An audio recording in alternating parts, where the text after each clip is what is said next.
বিষয়ে আরো খবর জানাতে সরাসরি যোগ দিচ্ছেন সহকর্মী হাসান ওয়ালি। ওয়ালি, টানা বৃষ্টিতে রাজধানীর চিত্র কেমন দেখছেন?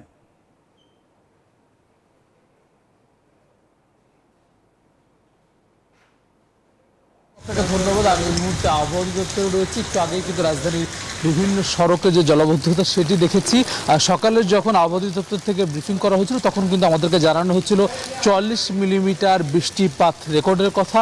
একটু আগে কিন্তু আমরা জানতে পেরেছি ৮০ মিলিমিটারের বৃষ্টিপাত কিন্তু এখন পর্যন্ত রেকর্ড করা হয়েছে। এখন পর্যন্ত চট্টগ্রামে সর্বোচ্চ বৃষ্টিপাতের রেকর্ড করেছে আবহাওয়া দপ্তর, সেটি ২৩০ মিলিমিটার। সকালে কিন্তু সেটি ছিল ২০৩ মিলিমিটার। আমরা যতটুকু জানতে পেরেছি ঘূর্ণিঝড় সেটি কিন্তু এখন যশোর বা তার আশপাশ এলাকা অবস্থান করছে। বিকেল ৩:৩০ নাগাদ ঢাকার উপর দিয়ে সিলেট হয়ে আসামে এটি প্রবেশ করবে, এমনটি কিন্তু আবহাওয়া দপ্তর জানিয়েছে আমাদেরকে। সেটি কিন্তু আসলে আজকে সারাদিনই রাজধানীতে যে বৃষ্টিপাত সেটি কিন্তু চলবে, ঝড়ো হাওয়া সেটি চলবে সারা দেশের মতোই।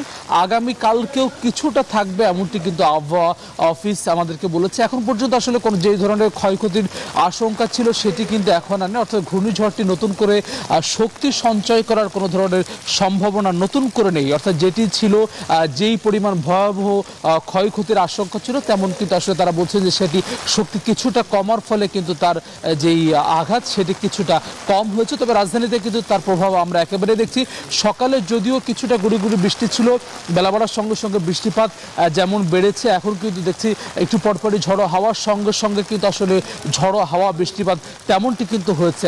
আপনি জানেন যে গতকাল সকালে মূলত এই যে মূল আঘাত হানার কথা ছিল, কিন্তু আসলে গতিবেগ কমে যাওয়ার ফলে কিন্তু ১৬ থেকে ১০ কিলোমিটার গতিবেগ আসার ফলে কিন্তু সেটি বিলম্ব হয় এবং মধ্যরাতে কিন্তু মূল আঘাতটা হানে। এবং এরপরে কিন্তু আজকে ভোর থেকে কিন্তু আসলে এটির শক্তি কমতে শুরু করে এবং বৃষ্টিপাত, ভারী বৃষ্টিপাত যতটুকু হবে তার ফলে কিন্তু আসলে এটির শক্তি যতটুকু আছে সেটি কিন্তু কমে আসবে।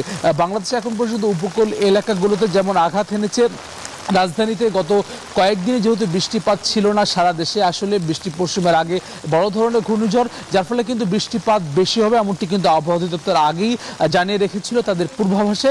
আজকে কিন্তু সেটি দৃশ্যমান হচ্ছে সকাল থেকে। আমরা কিন্তু রাজধানীর বিভিন্ন এলাকায় ঘুরেও তার দেখা পেয়েছি। বেশিরভাগ জায়গায় কিন্তু জলাবদ্ধতা সৃষ্টি হয়েছে।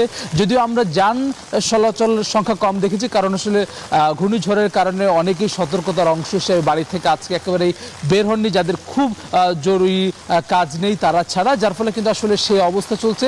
এবং রাজধানীর যে পরিমাণে বৃষ্টিপাত চলছে এটি আসলে আজকে সারাদিনই থাকবে, আগামীকাল কিছুটা কমতে পারে, পরশুদিন আসলে বৃষ্টিপাত থেমে যাবে এমনটি কিন্তু আবহাওয়া অধিদপ্তর আমাদেরকে জানিয়েছে।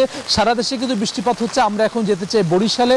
বরিশালে আছেন আমাদের সহকর্মী মিরন, জানাবেন সেখানকার ঘূর্ণিঝড়ের যে প্রকোপ বা প্রভাব সেটির সবশেষ।